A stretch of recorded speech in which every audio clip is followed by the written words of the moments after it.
You are in the middle of a conversation. The other person is talking. And for just a second, you stop listening. Not because you are bored, not because you do not care, but something pulls your attention away, and you are not even sure what it was. You come back, you nod. You say something like, "Yeah, totally." But you missed part of it. And the strange thing is, they probably did the same thing to you. Think about the last time you had a conversation that felt truly alive, where time disappeared, where you forgot your phone existed, where you left feeling genuinely connected to another person. Can you remember one? Most people struggle with that question, and that is where things get interesting. Because conversations have not disappeared. We talk more than ever. We text constantly. We send voice notes, reactions, memes. We are always in contact with someone. But something about it feels different. Something has quietly changed, and most of us have not noticed yet. Let us start somewhere familiar. You are sitting with a friend at a cafe. You are both there in person. You are both physically present. But at some point, one of you picks up a phone. Maybe to show the other something funny. Maybe just to check a notification. And just like that, the conversation shifts. It does not end. It just loses something. Something small, but real. And this happens almost every time now. Or think about group dinners. There is always a moment where everyone goes quiet. Not a comfortable silence, a disconnected one. Everyone looking down at their own screen, each person in their own private world, sitting right next to each other. We laugh about it sometimes. We call it a modern thing. We say we are just bad at putting phones down. But that is not the strange part. The strange part is what happens to the conversation itself. Not just when phones appear, but even when they are away. Even when everyone is trying to be present. Something is still different. Conversations feel shorter. They drift faster. They go shallow before they go deep. And we do not always know why. Think about the last time someone told you a long story. Not a quick story, a real one, with details, with pauses, with the messy middle parts before the point. Did you stay with them the whole time, or did your mind wander somewhere around minute 2? Did you find yourself waiting for the part where it gets interesting? Did you start thinking about what you would say next? Most people do this now. And most people do not realize they are doing it. Here is another one. You send a message to someone close to you, something real, something that took a little courage to say. And they reply hours later with 2 words. Not because they do not care, but because something about the rhythm has changed. The way we respond to each other has changed. And that is something worth sitting with. Now here is where the pattern starts to show. These things seem unrelated at first. The wandering attention during stories, the phones at dinner, the shallow conversations, the delayed replies, the feeling that something is missing even when nothing is wrong. They are all pointing at the same thing. But we will get there. Let us go back to attention for a moment. Not the clinical version, just the everyday experience of it. The feeling of being able to stay with something, to follow a thread, to sit inside a moment without needing it to change. That feeling has become harder to find. Not impossible, just harder. And you have probably noticed this in yourself. You start watching something. 30 seconds in, you open another tab. You are reading an article. You scroll to the end to see how long it is. Someone is explaining something to you, and before they finish, you already have a response ready. These are small things, but they add up. And they have been adding up for years. Because here is what most people miss. The way we consume content has changed how we consume everything, including each other.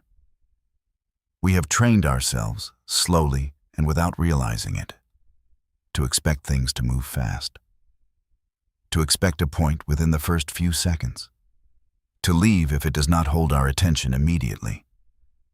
And now that instinct follows us into real life. Into real rooms. Into real conversations with real people.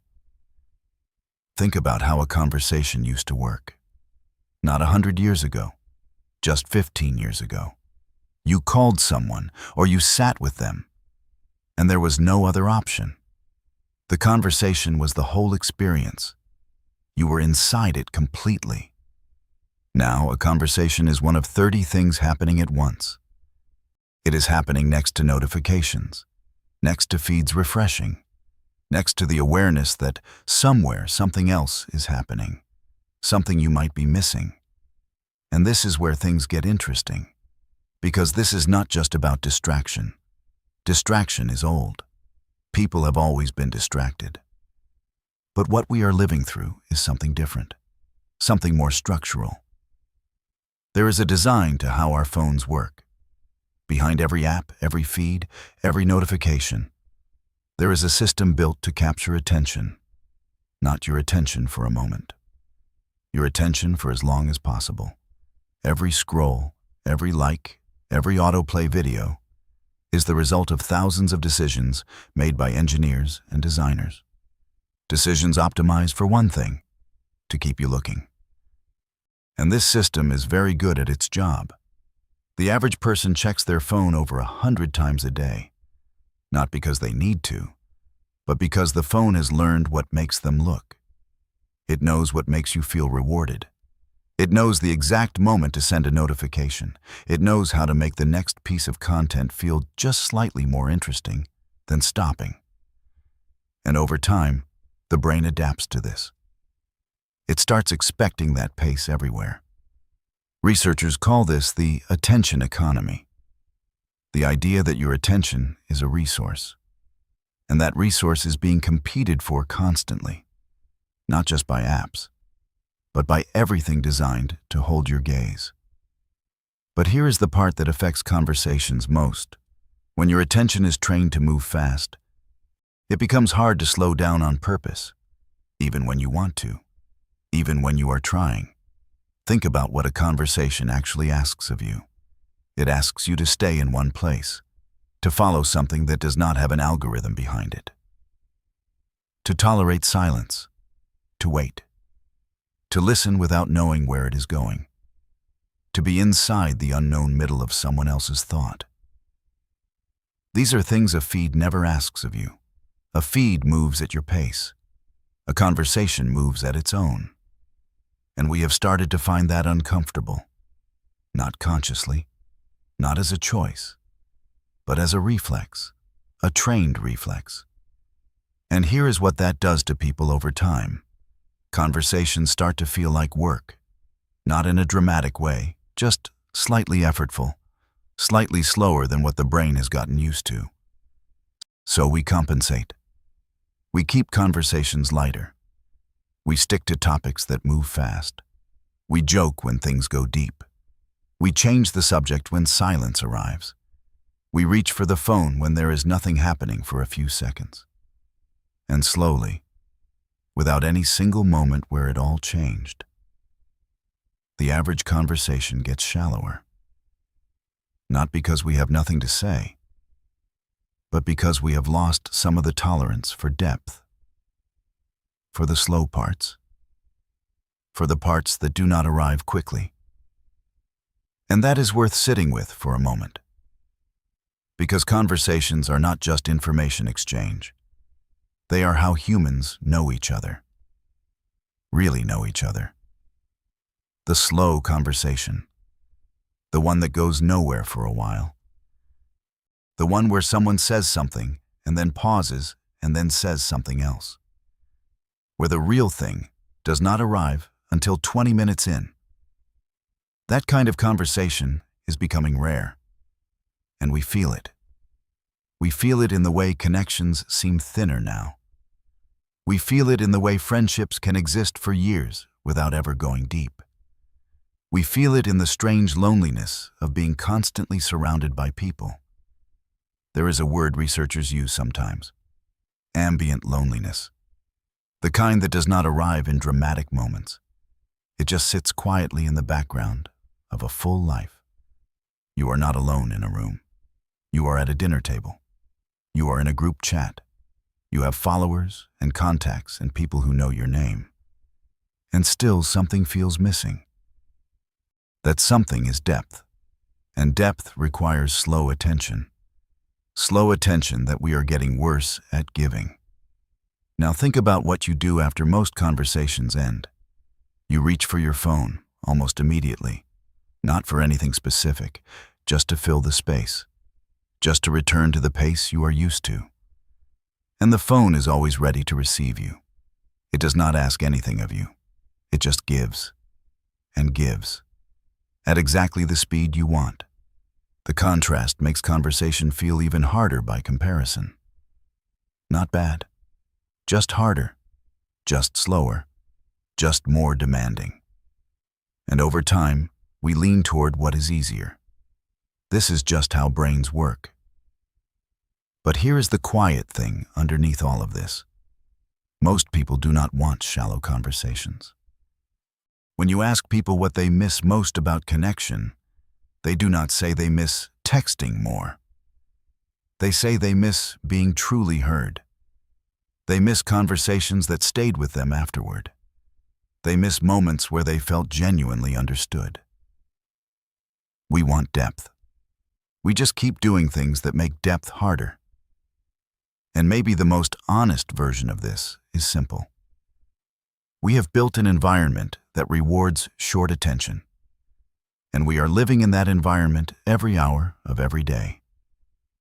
And then we walk into a room with another person and wonder why it feels harder than it used to. It is not the person. It is not even entirely the phone. It is the habit the whole system has slowly built inside us. There is a particular kind of conversation that most people remember from their life, usually from adolescence, or a quiet summer, or a night that stretched past midnight with someone they trusted. A conversation with no agenda, where neither person was performing, where something true got said. Those conversations still happen. They are not gone, but they require something from us now that we have to consciously choose to give. We have to choose to be slower than the world is asking us to be. That is not a comfortable thing to realize, because it puts it back on us. Not on the technology, not on the algorithm, on the attention we choose to give, or choose not to give. And most of us are somewhere in the middle, wanting one thing, living another way. So the next time a conversation starts to feel hard, when your mind drifts and you catch it, when silence arrives and your hand moves toward your pocket, notice that. Not with judgment, just notice. Because awareness is a different kind of starting point. We are the first generation to live this fully inside the attention economy. We did not choose it, but we are inside it now. And conversations, the ones that actually change us, are still possible. They just ask us to be somewhere the algorithm cannot reach. Present, slow, here. You started this video because something about modern life felt different. Something about connection felt thinner than it should. And now maybe you have a quieter sense of what that thing is. It was not one moment. It was 1,000 small ones. And you were paying attention the whole time. You just did not have words for it yet.